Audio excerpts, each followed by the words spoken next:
మంచి ప్రయోగం వస్తుందేమో నా ఆలోచన. మీ పార్టీ విషయానికి వస్తే కోడికత్తి శ్రీను కిరాతకంగా చంపిన ఒప్పుకున్న ఒక నేరస్తుడికి టికెట్ దస్తగిరికి ఎలా చూడాలంటారు? ఇప్పుడు ముంబైలో 150 మందిని చంపిన కశ్యప్ ఉన్నాడు. అతనికి డైరెక్ట్గా షూట్ చేశారా లేకపోతే డ్యూ ప్రాసెస్ ప్రకారం మరణశిక్ష వేశారా అతనికి? సో డ్యూ ప్రాసెస్ ప్రకారం మరణశిక్ష పడాలి తప్పు చేసిన వ్యక్తికైనా సరే. దస్తగిరి చంపారని ఒప్పుకొని చట్టం ముందు దోషిగా నిలబడి అప్రూవర్గా మారాడు. ఇప్పుడు దస్తగిరి సాక్షి మాత్రమే, అంతకుడు కాదు, దస్తగిరి సాక్షి మాత్రమే. ఒకవేళ సాక్షిగా ఉన్నప్పటికీ కూడా ఒకవేళ ఆయన రేపొద్దున మర్డర్ చేశాడు అని కోర్టు భావిస్తే అతనికి మరణశిక్ష వేస్తుంది. నేను అలా న్యాయస్థానం మరణశిక్ష వేస్తే నేను ఎవరిని కాదంటానికి అండ్ నేను ఖచ్చితంగా యాక్సెప్ట్ చేసి తీరాల్సిందే. కానీ దస్తగిరికి ఈ రోజున ప్రాణభయం, ఏ రోజు బ్రతుకుతాడో ఏ రోజు చచ్చిపోతాడో తెలియని పరిస్థితుల్లో. అంటే ఇక్కడ రెండు కాన్ఫ్లిక్ట్స్ ఉన్నాయి. ఒకవైపు మీరు న్యాయవాద వృత్తిలో ఉన్నారు, న్యాయవాద అనుభవం మీకు చాలా ఎక్కువగా ఉంటుంది. అప్రూవర్గా మారిన ఒక వ్యక్తి ఖచ్చితంగా శిక్ష పడితే యాక్సెప్ట్ చేస్తానంటున్నారు. ఈ రెండు లైన్లను ఎలా చూడాలి? అదే వ్యక్తి మీరు టికెట్ ఇచ్చారు పార్టీ. అదే మీకు క్లారిఫై చేస్తా. అప్రూవర్గా మారినటువంటి వ్యక్తి అప్రూవర్షిప్ కనుక కోర్టు యాక్సెప్ట్ చేస్తే రేపు శిక్ష పడదు.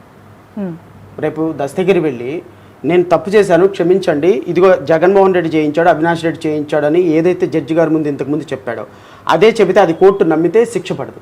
కోర్టు నమ్మకపోతే దస్తగిరికి కూడా శిక్ష పడే అవకాశాలు ఉంటాయి. సో అప్రూవర్గా ఇచ్చిన స్టేట్మెంట్ని నమ్మకపోవటం ట్రయల్ కోర్టు జడ్జి గారు జడ్జిమెంట్లో కన్సిడర్ చేయాల్సిన అంశం. అందుకనే నేను ఈ రోజు ఒపీనియన్ ఫామ్ చేయటంలా దస్తగిరి ఇప్పటికిప్పుడు సాక్షి మాత్రమే. ఈ సాక్షి చెప్పినటువంటి వాంగ్మూలాన్ని కోర్టు నమ్మితే రేపొద్దున దస్తగిరిని విడుదల చేస్తారు. నమ్మలేదు అంటే దస్తగిరికి శిక్ష పడుతుంది. ఇవి రెండు కోణాల్లో నుంచి నేను ఆలోచిస్తే Dastagiri is a human being అమ్మ. ఒక తప్పు చేసినటువంటి నేరాన్ని ఒప్పుకున్నటువంటి సాక్షి. అతన్ని ఈరోజు కనుక వదిలేస్తే అట్లా బతకనివ్వరు. ఈరోజు దస్తగిరికి కావాల్సింది ప్రాణరక్షణ. ఒక తప్పు చేసినటువంటి వ్యక్తి డ్యూ ప్రాసెస్ ఆఫ్ లా ప్రకారమే అతను చంపాలి తప్ప మీ ఇష్టం వచ్చినట్టు నాకు రాజకీయం ఉంది కదా, నాకు జనాలు ఉన్నారు కదా అని నిన్ను చంపేసేసి వాళ్ళ మీద వీళ్ళ మీద నెట్టేస్తే రేపొద్దున ఒక ప్రాణం పోతుంది. నా దగ్గరకు వచ్చి నాకు ప్రాణరక్షణ కావాలి అని అడిగినప్పుడు ఒక రాజ్యాంగవాదిగా నేను అతనికి ప్రాణానికి రక్షణ కల్పించాల్సిందే కదా. అతని భవిష్యత్తుకి నేను భరోసా ఇవ్వాల్సిందే కదా. రేపొద్దున లా ఏం చేస్తుందని that is a different issue. ఈరోజు దస్తగిరి అనేటువంటి వ్యక్తి జగన్మోహన్ రెడ్డి మీద ఎమ్మెల్యేగా నుంచోబట్టి అతని ప్రాణాలకి సేఫ్టీ దొరుకుతుందని నేను భావించాను. అలాంటి వ్యక్తులు రాజకీయాల్లోకి రావటం వల్ల దస్తగిరి అనేటువంటి వ్యక్తి ఒక విక్టిమ్. దస్తగిరిని కాకపోతే ఇంకొకరిని వాడుకుంటారమ్మా. చంపాలి అనే ఉద్దేశాన్ని చంపాలి తప్ప చంపిన వ్యక్తిని కాదు కదా చంపాల్సింది. దస్తగిరికి ₹1 కోటి ఇచ్చారు, ఇంకొకటికి 2 కోట్లు ఇస్తారు, బీహార్ నుంచి కిల్లర్ని దింపుతారు.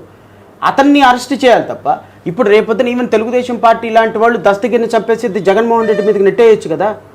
రాజకీయంగా జగన్మోహన్ రెడ్డి ఏమో దస్తగిరిని వాడుకొని ముఖ్యమంత్రి అయినాడు, దస్తగిరిని వాడుకొనేమో చంద్రబాబు నాయుడు ముఖ్యమంత్రి అవ్వాలనుకుంటున్నాడు. అంటే వీళ్ళిద్దరి మధ్య పాముగా మారిపోయినటువంటి దస్తగిరికి రక్షణ ఎవరివ్వాలి? ఆయనకి భరోసా ఎవరివ్వాలి? ఆయన తరపున ఒక్క లాయర్ ఆర్గ్యూ చేయటం లేదు, ప్రతి ఒక్కళ్ళు భయపడిపోతున్నారు.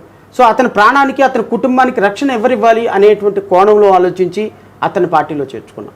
ఈవెన్ కోడికత్తి శ్రీనివాసుని కూడా పార్టీలో చేర్చుకోవడానికి కారణం అదే. We're all about for living in a democratic country. Shravani గారు, డెమోక్రసీలో ప్రాణానికి రక్షణ లేనప్పుడు ఈవెన్ నువ్వు 10 మర్డర్లు చేసినా నిన్ను డ్యూ ప్రాసెస్ ఆఫ్ లా ప్రకారమే శిక్షించాలి అనేటువంటి నమ్మే వ్యక్తిని.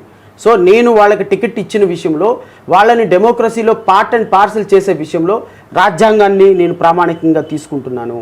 ఈవెన్ తప్పు చేసిన వ్యక్తి అయినా క్షమించమని అడిగినప్పుడు శిక్షించకుండా క్షమించేటువంటి భారత శిక్షాస్మృతి మనకు ఉంది కాబట్టి ఆ శిక్షాస్మృతిని చెప్పుకొని జడ్జిమెంట్లు చెప్పే నేను వాళ్ళని జస్టిఫికేషన్, వాళ్ళని పార్టీలో చేర్చుకోవటమో టికెట్లు ఇవ్వటంలో 100% జస్టిఫికేషన్ ఉంది అని నేనైతే భావిస్తాను. రైట్. ఇదే Vivekananda Reddy murder issues AP పాలిటిక్స్లో ఎటువైపు వెళ్తున్నాయి మీరు చూస్తున్నారు. 2019 ఐ థింక్ March 15th అని చనిపోయారు. 5 years కంప్లీట్ అవ్వగానే అదే కుటుంబం నుంచి ముద్దాయిలు అవ్వచ్చు, నేరస్తులుగా పరిగణించబడుతున్న వ్యక్తులపై పోటీ అంటూ ఒకవైపు జగన్ గారి పైన మీరు దస్తగిరిని దింపితే అవినాష్ రెడ్డి గారిని విమర్శిస్తూ ఉన్న షర్మిల ఆయనపై పోటీకి ఈరోజు సవాల్ చేసిన పరిస్థితి. ఎలా చూడాలంటారు ఈ ఎంటైర్ ఒక మర్డర్ పొలిటికల్? ఇప్పుడు షర్మిలకి వాళ్ళ అన్నయ్య డబ్బులు ఇచ్చినట్టయితే, ప్రాపర్టీ సెటిల్ చేసినట్టయితే షర్మిల రాజకీయ పార్టీ పెట్టేదమ్మా వైఎస్ఆర్టీపీ. తెలంగాణలో? కేవలం డబ్బుల కోసమే ఆమె పార్టీ పెట్టింది. మరి దేనికోసం పెట్టారు? డబ్బులు ఇవ్వలేదు, ఆయన షేర్ ఇవ్వలేదు ప్రాపర్టీలోనే కదా. అంటే అంతకు ముందే ఆమె ఎన్నో ప్రచారాల్లో పాల్గొన్నారు, పాదయాత్ర చేశారు. ఆయన పదవి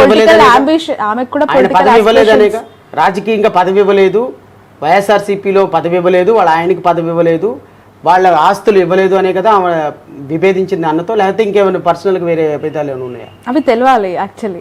ఆవిడే చెప్పింది, నేను చెప్పలా, మీరు చెప్పలా.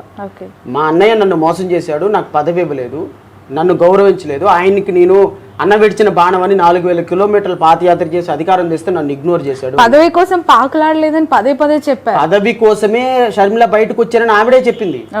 నన్ను నా భర్తను గౌరవించలేదని చెప్పింది. వైఎస్ఆర్టీపీ అని తెలంగాణలో పార్టీ పెట్టినప్పుడు ఏముందమ్మా, ఆంధ్రాతో మాకేం సంబంధం, నేను ఇక్కడ కోడల్ని అనింది. వాళ్ళ అమ్మే ఉంది, మాకేమిటమ్మా ఆంధ్రాతో సంబంధం అనింది. వైఎస్ఆర్టీపీని తీసుకుని వెళ్ళిపోయి కాంగ్రెస్ పార్టీని విలీనం చేసి ఆంధ్రప్రదేశ్లో పీసీసీ ప్రెసిడెంట్ వచ్చిన తర్వాత ఈ రాష్ట్ర ప్రజల మీద ప్రేమ పెరిగిందా? వైఎస్ వివేకానంద రెడ్డి హత్య మీద ప్రేమ పెరిగిందా? ఈ ఈ ఈ కోణాలన్నింటినీ రాజకీయంగా వాడుకోవాలనేటువంటి షర్మిల అసలు ఈ రాష్ట్రంలో కనీసం డిపాజిట్ కూడా తెచ్చుకోదు. మీరు కడపలో ఆవిడ నుంచి ఉంటుంది కదా ఎంపీగా, నిన్న ప్రకటించారు. షర్మిలకి డిపాజిట్ కూడా రాదు నా అనాలిసిస్. అంటే వివేకానంద రెడ్డి గారిపై ఉన్న ప్రేమ ఓటు రూపంలో తనకి కన్ఫైన్ అవుతుందని, మద్దతుదారులంతా కూడా ఈమెకు సపోర్ట్ చేస్తారని. అసలు వివేకానంద రెడ్డి గారికి మద్దతుదారులు ఎవరున్నారు? రాజశేఖర రెడ్డికే లేరు మద్దతుదారులు. రాజశేఖర రెడ్డి, వివేకానంద రెడ్డి మద్దతుదారులు అందరూ జగన్మోహన్ రెడ్డికి ఆల్రెడీ ట్రాన్స్ఫర్ అయిపోయింది ఓటింగ్ అంతా. అందుకనే మీరు ఎక్కడ లోగో చూసినా రాజశేఖర రెడ్డి బొమ్మ కనపడదు. రాజశేఖర రెడ్డిని మర్చిపోయినారు ప్రజలు. రాజశేఖర రెడ్డి బొమ్మ మర్చిపోయి జగన్మోహన్ రెడ్డికి ట్రాన్స్ఫర్ అయిపోయింది. షర్మిల వివేకానంద రెడ్డి హత్య కేసుని ఆయుధంగా వాడి తెచ్చుకోవాలని, ఓట్లు తెచ్చుకోవాలనుకున్న ప్రయత్నం నిష్ప్రయోజనం మాత్రమే. ఈవెన్ సునీత కానీ షర్మిల కానీ వీళ్ళలో బేస్ లేని ఆరోపణలు, రాజకీయంగా ఆరోపణలు చేస్తున్నారు తప్ప నిజంగా వాళ్ళకి ఈ రాష్ట్ర ప్రజల పట్ల ప్రేమ లేదు, వైఎస్ వివేకానంద రెడ్డి గారి హత్య పట్ల వివేకం లేదు. బట్ సునీత ఎఫర్ట్స్ని మాత్రం నేను అప్రిషియేట్ చేయాలి. షర్మిల రాజకీయంగా వాడుకుంటుంది కానీ సునీత యాజ్ బీయింగ్ అ డాటర్గా she's fighting, she's giving a good fighting. Because ఆవిడ వల్ల ఈరోజు ఈ కేసు ఇంత స్థాయికి రాగలిగింది. నేనేమంటానంటే వైఎస్ వివేకానంద రెడ్డి హత్య కేసుని వాడుకొని ఒక ఆయన ముఖ్యమంత్రి అయినాడు. అదే వివేకానంద రెడ్డి హత్య కేసు నిందితులని ఇష్యూని వాడుకొని చంద్రబాబు నాయుడు ముఖ్యమంత్రి అవ్వాలని చూస్తుంది. చంద్రబాబు నాయుడుకి సహకారం చేస్తుంది YS Sharmila and YS Sunitha. These are people are working for Chandrababu Naidu. So ఒక మర్డరు ఒక రాష్ట్ర రాజకీయాలని శాసించే స్థాయికి రావటం అత్యంత దుర్మార్గం అమ్మ. Education is not a matter, employment is not at all a discussion point, inflation is not at all a point for discussion. రాష్ట్రంలో దళిత బిడ్డల మీద జరిగిన దాడులు, మైనార్టీ బిడ్డల మీద జరిగిన దాడులు, అణగారిన వర్గాల మీద జరిగిన దాడులు, మద్దతు ధర రైతులకు ఇవ్వనటువంటి వ్యవహారాలు ఇవేమీ ఎలక్షన్ ఎజెండాలో, ఎలక్షన్ పాయింట్లో లేకుండా మీ మీడియా చాలా అద్భుతంగా కవర్ చేసింది. మా మీడియా అబ్సల్యూట్లీ మీ మీడియానే. ప్రజల్ని మోసం చేసేది మీడియానే, ప్రజల్ని చైతన్యపరిచేది మీడియానే. మోసం చేస్తున్న మీడియా అంతా ఒక పక్క, చైతన్యపరుస్తున్న మీడియా ఒక పక్క. ఎలా మోసం చేస్తుంది అంటారు సార్? పదే పదే ఏ చిన్న విషయంలో మీడియా చూపించట్లేదు, మీడియా వన్ సైడెడ్ ఉంది అని మీడియా మీద ఈ మధ్య కాలంలో అఫ్ కోర్స్ నిజంగా ఈ సందర్భంలో నేను మీతో అంటున్నాను, ఏదో ఒక చిన్న వీడియో చేస్తే దాని మీద కూడా పేటిఎం బ్యాచ్ అని ఎంత డబ్బులు తీసుకున్నాను అంటే ప్రతిదాన్ని డబ్బులతో మూట కట్టేయడం, డబ్బులతో కంపేర్ చేయటము. అంటే ఎవరి దగ్గరైనా ఏదైనా ఆశించి చేస్తారా? మీడియా అలా అయిపోయిందా? అబ్సల్యూట్లీ అయిపోయింది మీడియా. దాంట్లో సెకండ్ థాట్ ఎందుకు మీడియా అయిపోయిందంటే నేను చెప్తా. అంటే 100% నేను అన్ని ఛానల్స్ని ఒక గాడిని కట్టాను. కానీ మీడియా అనేది ఒక రాజకీయ పార్టీల ఎజెండాలో పనిచేస్తుందని అయితే మాత్రం నేను చెప్పగలను. ఇప్పుడు ఈ రాష్ట్రంలో సింపుల్ లాజిక్ చెప్తా. ఈ రాష్ట్రంలో నేను 2019 నుంచి 2023 నవంబర్ వరకు కొన్ని వేల డిబేట్లలో మాట్లాడుంటా ప్రజా సమస్యల పట్ల. 2023 నుంచి నవంబర్ నుంచి నేను ఒక పార్టీని విభేదించేటప్పటికి ఒక మీడియాకి దూరం అయిపోయినా. వై? అప్పటి నుంచి ఇప్పటి వరకు చాలా అంశాలు జరుగుతున్నాయి కదా. వై? ఎందుకు ఇన్వైట్ చేయటం అంటే మీడియా ఇస్ వర్కింగ్. అలాంటి మీడియా పైన ఒక రాష్ట్ర ముఖ్యమంత్రి కూడా పోరాటం చేస్తున్నాడు. దాన్ని కూడా ఒక ప్రతిపక్షంలా భావించి పదే ఆయన ఉపన్యాసాల్లో ఆయన ఆ ఛానళ్ల పేరు, ఆ పత్రికల పేరు తీస్తున్నారు అంటే ఆ స్థాయిలో ఆయనకే నెగిటివ్ గా అక్కడి నుంచి ఫోర్స్ వస్తుంది. కాబట్టి మీలాంటి వాళ్ళు నేను అదే అంటున్నా. ఇప్పుడు కాన్స్టిట్యూషన్ లో 3 రంగాల తర్వాత అత్యున్నతమైనటువంటి అంగం ఫోర్త్ ఎస్టేట్. న్యూస్ లాగా చూడండి మీరు న్యూస్ లాగా చూస్తున్నారా?